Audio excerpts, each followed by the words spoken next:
오늘 이 아침은 빌레몬서에 숨겨진 성탄의 은혜라는 제목으로 말씀을 전하도록 하겠습니다. 먼저 이 빌레몬서에 대해서 잠깐 말씀을 드리도록 하겠습니다. 사도 바울께서 복음을 전하다가 로마 감옥에 갇혔을 때 일입니다. 감옥에 이제 참으로 갇혀서 힘든 세월을 보내는 중에 오네시모라는 죄수가 들어오게 됩니다. 사도 바울이 오네시모에게 복음을 전했습니다. 감사하게도 오네시모가 예수님을 믿어 그리스도인이 되었습니다. 알고 보니까 이 오네시모는 빌레몬이라는 종이었습니다. 노예였습니다. 이 빌레몬이라는 사람에게 사도 바울이 복음을 전했고 빌레몬이 참 교회의 신실한 일꾼이었습니다. 이 오네시모가 변화되고 나서 곁에 두고 또 사역자로 함께 서고 싶었지만 이 오네시모가 종이요 노예라는 것을 알고 빌레몬에게 돌려보냅니다. 돌려보내면서 서신을 써서 보냅니다. 서신 중에 어떤 내용을 이야기하냐면 이제 전에는 무익하였지만 지금은 우리에게 유익하다. 그리고 이제는 종으로 받지 말고 그리스도의 한 형제로 받아주기를 원한다라고 합니다.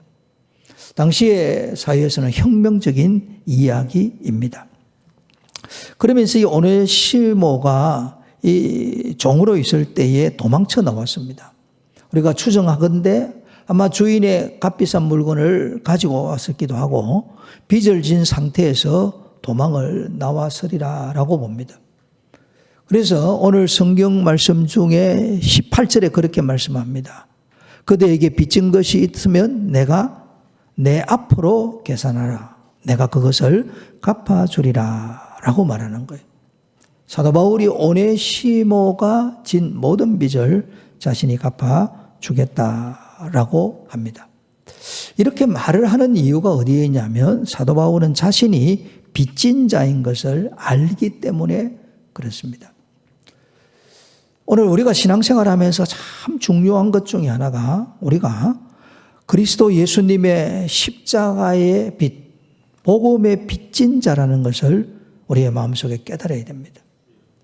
이 성탄이 감격인 것은 우리가 그리스도께 빚진 것을 알 때에 이 땅에 오신 예수님으로 인하여 기뻐하며 즐거워할 수 있습니다. 사도 바울이 빚을 갚아주겠다는 말 깊은 의미는 나는 빚진 자다라는 이야기입니다. 로마서 1장 14절에 헬라인이나 야만인이나 지혜 있는 자나 어리석은 자에게 다 내가 빚진 자다라고 한 거예요. 자신은 빚을 진 거예요.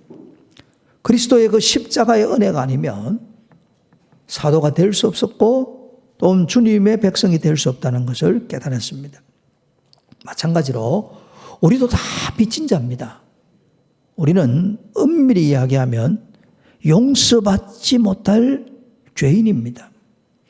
죄인이라는 증거가 뭐냐면 로마서 6장 23절에 죄의 삭선 사망이다. 죽음이라고 했습니다. 오늘 여기 계신 분 중에 나는 지금 살은 상태로 영원히 살겠다고 말할 수 있는 사람 한 사람도 없습니다. 우리는 다 죽음을 내 눈앞에 두고 살아가고 있습니다. 사람이 왜 죽느냐? 죄인이기 때문에 죄의 값으로 죽는 거예요. 복음이 뭐냐면 예수님이 나를 대신해서 내 모든 죄짐을 짊어지고 죽으셨다라는 사실입니다. 그런데 이렇게 이야기를 하면 교회 다니는 사람들 중에도 그래도 나는 선한 사람인데 나는 좀 착하게 사는데 예수님이 꼭 나를 위해 죽으셨어야 될까 이렇게 생각하는 사람도 있고 어떤 사람들은 나는 조금이라도 착하고 또 선한 일도 많이 했기 때문에 물론 예수님의 그 십자가 은혜로 구원받지만 그 구원에 내가 0.001%라도 도움을 주었을 것이라고 생각을 합니다. 한마디로 하면 이건 모든 것은 착각입니다. 상대적으로 좀 선할 수 있고 착할 수 있을지 몰라도 성경은 의인은 없나니 하나도 없고 모든 사람이 다 죄인입니다. 죄가 많든지 적든지. 더더욱 우리가 죄인이라는 것을 알 수 있는 게 뭐냐면 구약의 율법을 살펴보면 정확하게 우리가 돌에 맞아야 죽어야 되는 죄인임을 알게 됩니다. 세상 기준으로 보아서는 안 되는 거예요. 한 몇 가지만 예를 들어 보겠습니다. 살인하는 자는 성경에 돌로 쳐 죽이라고 되어져 있습니다. 오늘 우리는 뭐 칼이나 그다음에 뭐 총으로 사람을 죽이지는 않았습니다. 그런데 예수님께서 산상수훈에서 말씀합니다. 형제를 라가라 하는 사람. 라가라는 말은 쓸모없다, 가치없다, 무익하다. 지금 말하면 이 바보야, 천치야 이런 말로 할 수가 있습니다. 이렇게 형제를 업심여기면서 이런 욕설을 하게 되면 공회에 잡혀가게 되고 지옥불에 들어가게 되리라 라고 합니다. 자, 우리 여러분, 우리 가운데 형제를 한 번도 무시한 적이 없다. 그런 분 여기 있습니까? 학교 다닐 때 내보다 조금만 공부만 못해도 좀 공부 못하는 것이, 또 운동만 못해도 운동을 못하는 것이, 또 장성에서는 우리가 얼마나 사람을 비교해서 형제를 업신여기는 것이 많습니까? 심지어는 말로 우리가 뒷담화하면서 얼마나 다른 사람들을 폄하합니까? 전부 다 지옥불에 던져져야 될 사람이에요. 또 다르게 말씀드려 볼게요. 구약의 율법에 의하면 우상 숭배자들은 죽이라고 했어요. 저는 이 우상 숭배 가정에서 태어나고 우상 숭배를 어릴 때 했습니다. 만약에 그때 하나님께서 율법대로 하면 저도 그 자리에서 죽어야 됩니다. 성경은 더 정확하게 합니다. 무당, 접신한 사람들을 살려두지 마라 그래요. 자, 여러분, 어떤 면에서는 어려서부터 교회 다녀서 우상 숭배 안 하는 사람이 있을 겁니다만은 신문에 잡지에 보고 오늘의 운세 보고 깔깔거리는 그거 다 우상 숭배입니다. 그리고 아주 쉽게 점치고 뭐 이렇게 하는 거 있죠. 그거 다 우상 숭배입니다. 그러면 다 죽어야 돼요. 그리고 더 심한 것은 우리 마음에 있는 탐심입니다. 내가 내 우상이 되는 거예요. 내 욕심이 나를 지배하는 거예요. 그러면 성경은 살려두지 말아라. 이게 율법에 정한 법이에요. 하나님의 법이에요. 왜? 하나님은 거룩하시니까. 그리고 또 성경에 뭐라고 말씀하면 간음자는 죽이라고 했어요. 남의 아내와 간음한 자는 그 간부와 음부를 반드시 죽일지니라. 여기에는 뭐 남의 아내나 남의 남편을 간음한 사람이 없으리라고 봅니다. 성경에는 남자끼리 동침을 하고 여자끼리 동침을 하는 동성애자도 반드시 죽이라라고 이야기되어져 있어요. 짐승과 행함하면 더더욱 죽이라고 되어져 있어요. 이 기준으로 치면 오늘날 죽어야 될 사람 너무나도 많습니다. 자, 이렇게 이제 외적인 표현하는 것은 없다 칩시다. 예수님이 뭐라고 말씀하시냐면 마음의 음욕을 품은 사람은 이미 다 간음자예요. 예수님의 딱 기준 앞에 가면 모든 사람이 다 간음했어요. 요즘엔 초등학교 3, 4학년만 돼도 포르노를 본다고 그러거든요. 전 세계에서 가장 돈을 많이 버는 사이트는 음란 사이트입니다. 이 말씀 앞에 내려놓으면 전부 다 남녀노 수구별할 것 없이 전부 다 죽어야 되는 사람이에요. 이게 율법입니다. 율법. 다르게 또 표현해 볼까요? 성경에는 불효자를 죽이라고 했어요. 자기 어머니나 아버지를 치는 자, 저주하는 자, 아버지에게 욕설하고 어머니에게 욕설하는 사람은 반드시 죽이라고 했어요. 자, 여기 요 중고등학 학생들, 청년들, 부모님에게 효도 잘하고 삽니까? 아니, 우리 어른들 이야기해 봅시다. 일평생 살면서 부모님의 마음을 한 번도 아프지 않게 했다. 여기 누가 있습니까? 그렇게 말할 수 있는 사람 아무도 없어요. 이 계명 앞에 딱 서면 우리는 정말 죽어야 되는 존재예요. 또 다른 하나 더 말씀해 보겠습니다. 출애굽기 31장 14절입니다. 너희는 안식일을 지킬지니 이는 너희에게 거룩한 날이 됨이니라. 그 날을 더럽히는 자는 모두 죽일지며 그 날에 일하는 자는 모두 그 백성 중에서 그 생명이 끊어지리라. 이게 구약의 율법이에요. 자, 오늘날 우리가 주일 성수라고 넓게 해석해 봅시다. 자, 여러분, 우리 가운데 주일을 지금까지 오면서 온전히 성수하신 분들 누가 있겠습니까? 구약의 표현을 우리는 전부 다 지금 다 죽어야 되는 존재입니다. 이게 율법이 가르치는 죄입니다. 이 죄 앞에 벗어날 수 있는 사람은 한 사람도 없어요. 예수님만이 율법을 지키신 분입니다. 예수님은 정말 사람을 사랑하셔서 자기 생명을 주셨습니다. 순전하고 깨끗한 삶을 사셨고, 예수님은 십자가에서 죽으시면서 자기 어머니의 노후를 걱정하는 효자였습니다. 예수님은 죽을 이유가 없습니다. 그런데 예수님이 십자가에서 죽으신 거예요. 왜? 우리들의 죄.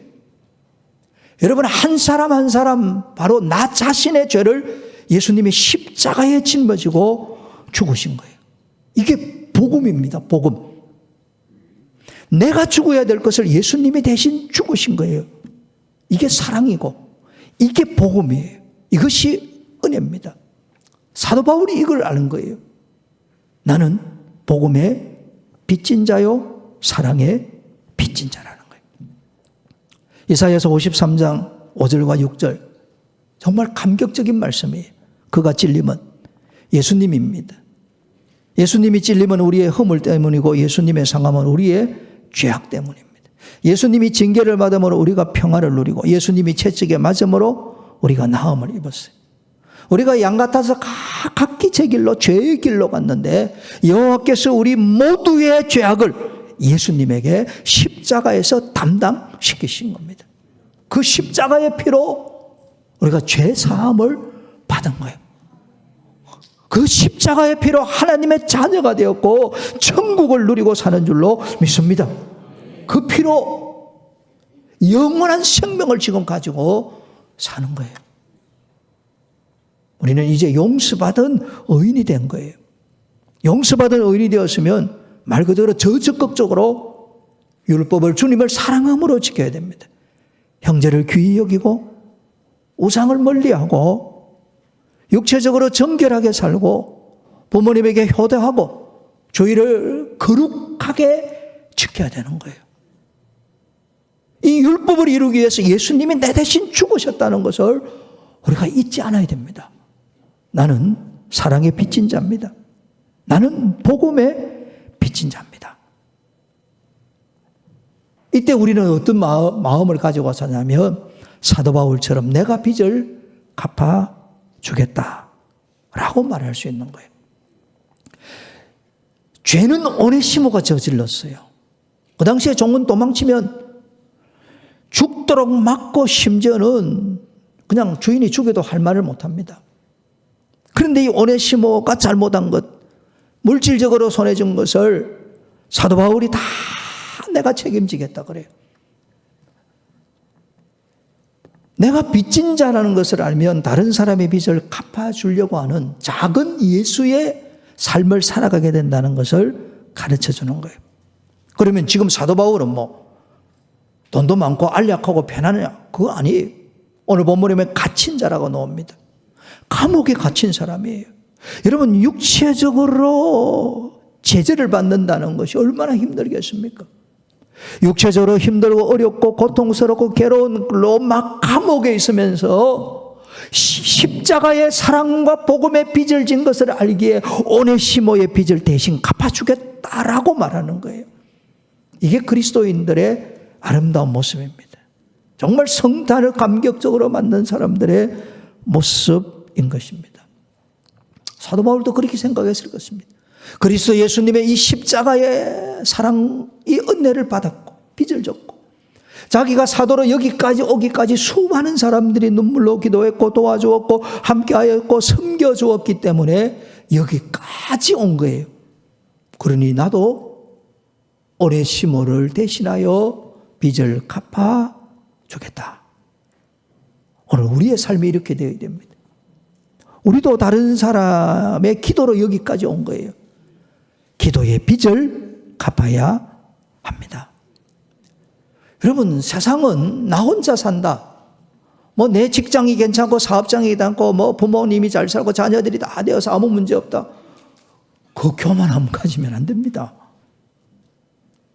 우리 주 예수님이 하늘 보좌에서 우리를 위하여 기도해 주시고 주의 교회가 나를 위하여 기도해 주어서 여기까지 온 것이지 나 혼자 힘으로 사는 사람은 이 세상에 아무도 없습니다.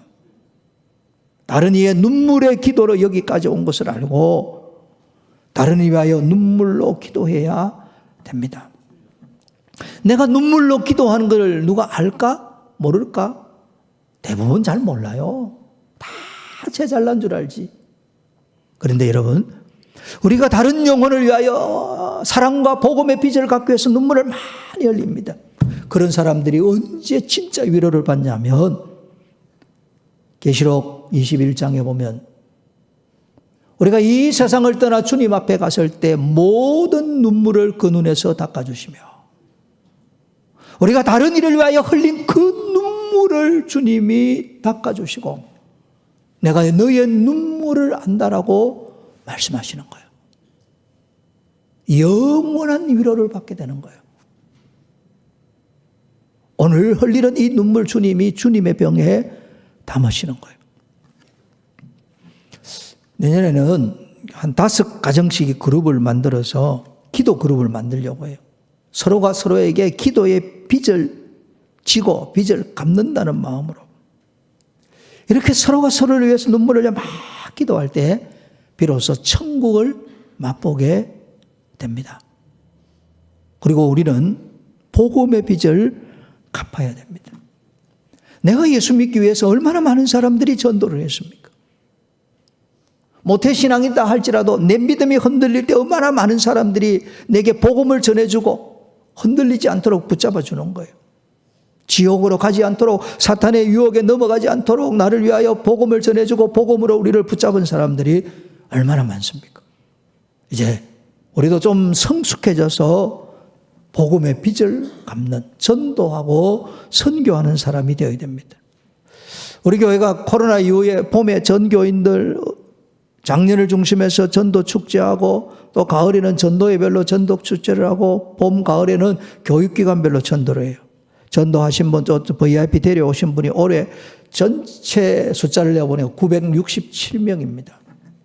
적지 않는 숫자인데 여기에 전혀 참가하지 않았더라면 올해가 가기 전에 전도하셔야 됩니다. 복음의 빚을 우리가 지고 사는 거예요.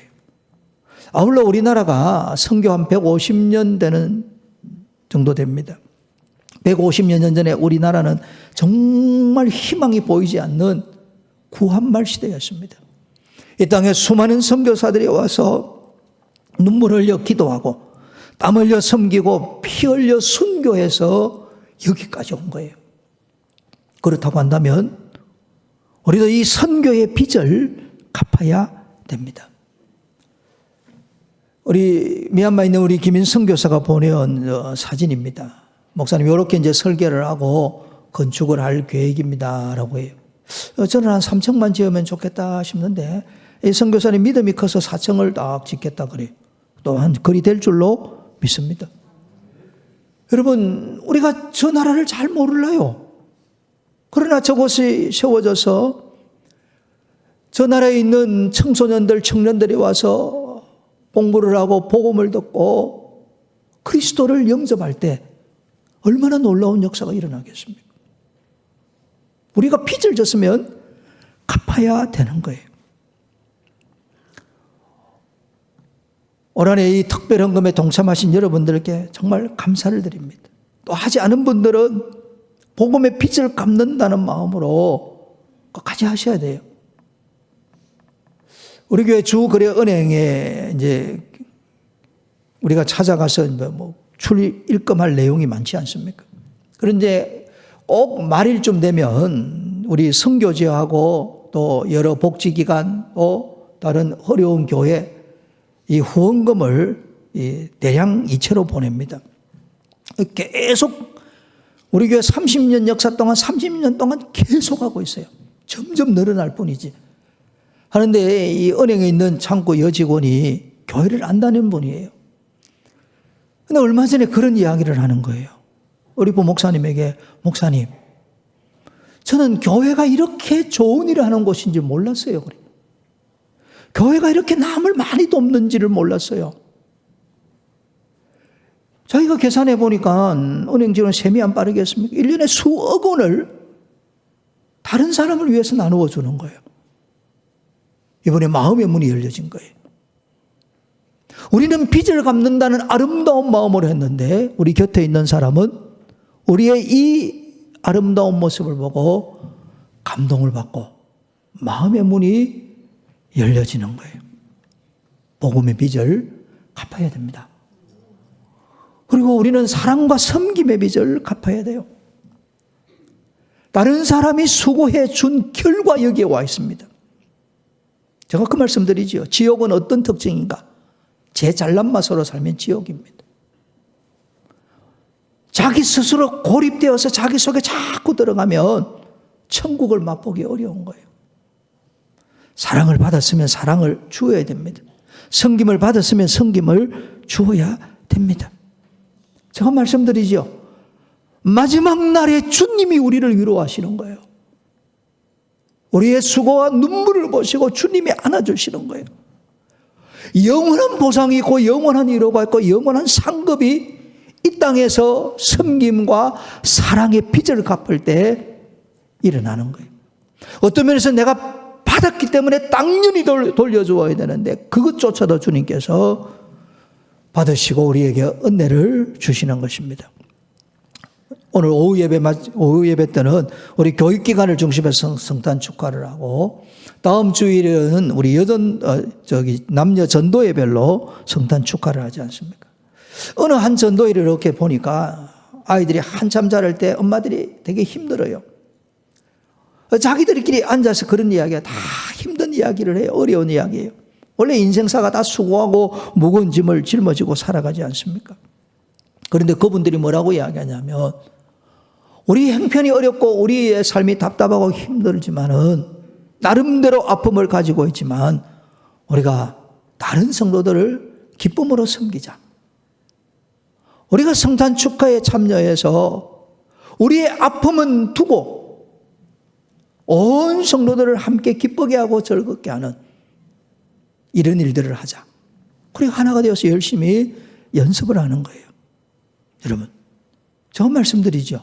사도 바울이 이 빌레몬서를 쓰는 장소가 어디입니까? 감옥이에요. 갇혀 있습니다. 자유가 없어요. 힘들어요. 어려워요. 답답해요. 괴로워요. 그런데 바울 마음속에 사랑과 섬김의 빚이 있는 것을 알고 오네시모를 위하여 서신을 써주는 거예요. 빚을 대신 갚겠다고 이야기하는 거예요. 오늘 이런 마음이 우리에게 있어야 성탄의 감격과 기쁨을 누리게 되는 겁니다. 중직자 선출을 앞두고 있습니다. 어느 가정은 사랑하는 아들을 안타깝게 잃었습니다. 그럼에도 불구하고 그 아버지가 내 가정적으로 힘들고 고통스럽고 아픔이 있지만 그래도 천국으로 이끌어 가신 주님을 생각하고 함께 울어주었던 교회를 생각하며 다른 영혼들을 생각하며 작정하여 섬기기로 결심하는 거예요. 이게 빚을 갚는 거예요. 또 아들이 아파 누워있는 가정도 있습니다. 생사를 주님께 맡겨놓은 상황인데도 주님의 나라와 주님의 복음은 계속 전해져야 되거든요. 주님의 교회를 섬기겠다고 눈물 나는 상황에서도 주의 일을 하겠다라고 결심하고 다짐하는 거예요. 이게 주의 일입니다. 복음의 빚을, 사랑의 빚을 가지고 있습니다. 이걸 갚아야 돼요. 여러분의 오네시모는 누구입니까? 내게 마음의 상처를 주고 고통을 주고 다시 떠올리고 싶지 않는 이름의 사람이 있다 할지라도 그를 위하여 기도하고 복음 전하고 어떻게 섬길까 고민해야 됩니다. 이게 성탄의 기쁨이고 감격입니다. 우리가 고난 이야기하면 욥의 고난을 이야기를 합니다. 맞습니다, 여러분. 욥은 고난을 많이 당했어요. 제일 첫 번째 당한 고난이 가지고 있던 재산, 정말 어마어마한 거부였습니다. 하루아침에 다 날아갔습니다. 정말 바람이 불어 낙엽을 부르듯이 확 다 날아갔습니다. 10명의 자녀가 하루아침에 생명을 다 잃었습니다. 그때 욥은 이렇게 고백합니다. 내가 어머니의 배에서 벌거벗어 나왔고 벌거벗은 몸으로 돌아갈 것인데 주시니도 여호와시고 거두어 가시니도 여호와십니다. 주님이 찬양을 받으소서. 참 멋진 분이에요.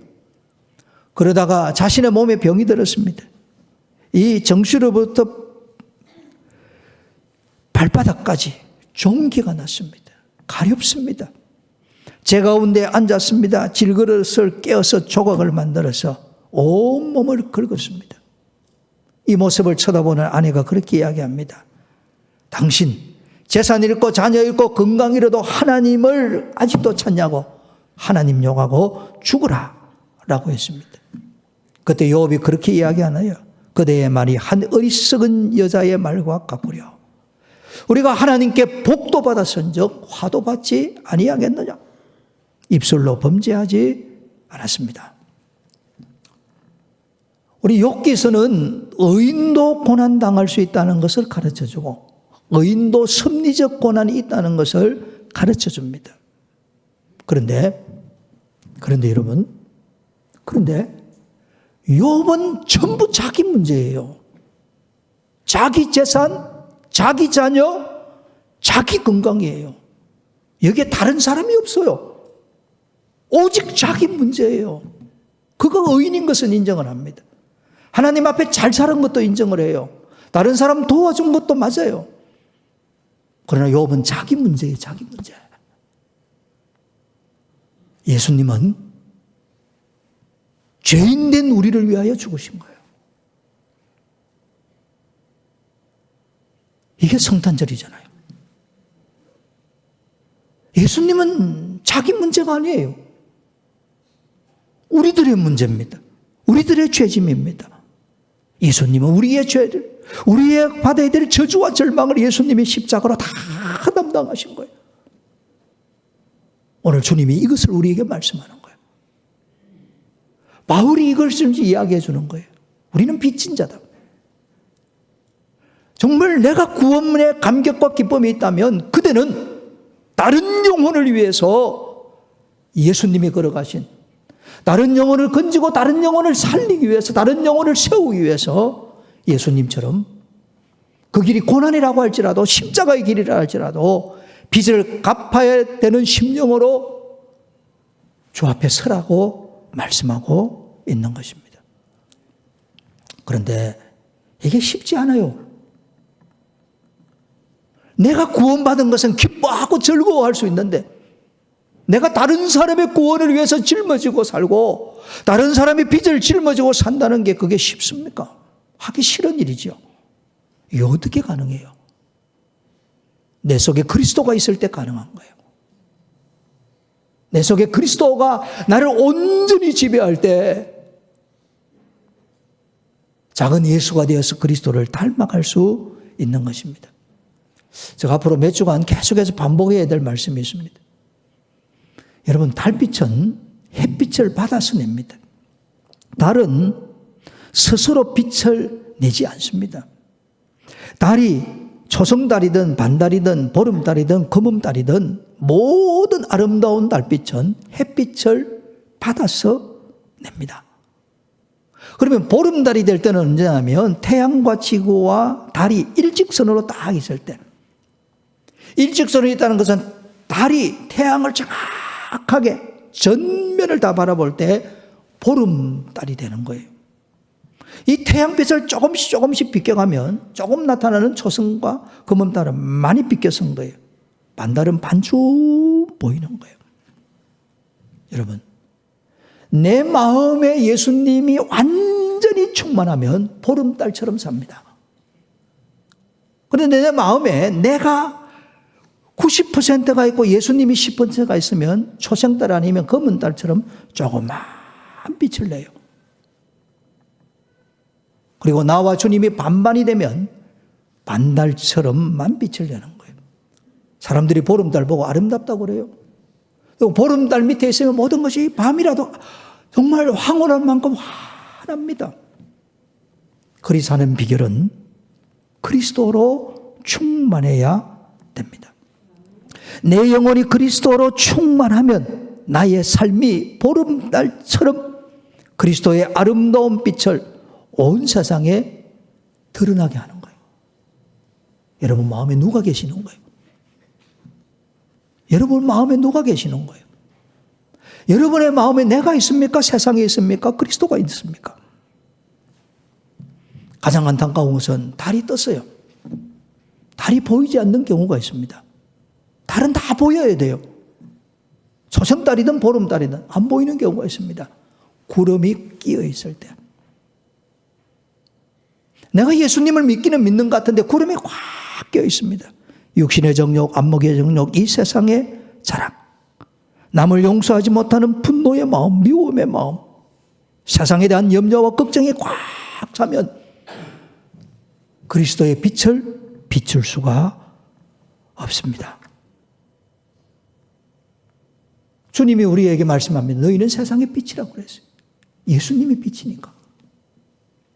태양과 같은 예수님의 빛이 내게 비춰질 때 보름달 같은 아름다운 빛을 우리가 드러나게 됩니다. 말씀을 맺습니다. 우리는 다 사랑과 복음의 빚진 자예요. 이 빚을 갚아야 됩니다. 어떻게? 내 영혼이 구주 예수님과 십자가에 알아 사랑으로 충만할 때 그때 비로소 진실로 뭐라고 고백하냐면 나는 사랑의 빚진 자입니다. 이 고백을 하게 됩니다. 그리고 나도 이제 그 사랑의 빚을 갚으리라 결단하게 되고 십자가의 사랑으로 섬기게 될 것입니다. 이 은혜가 있기를 축복합니다.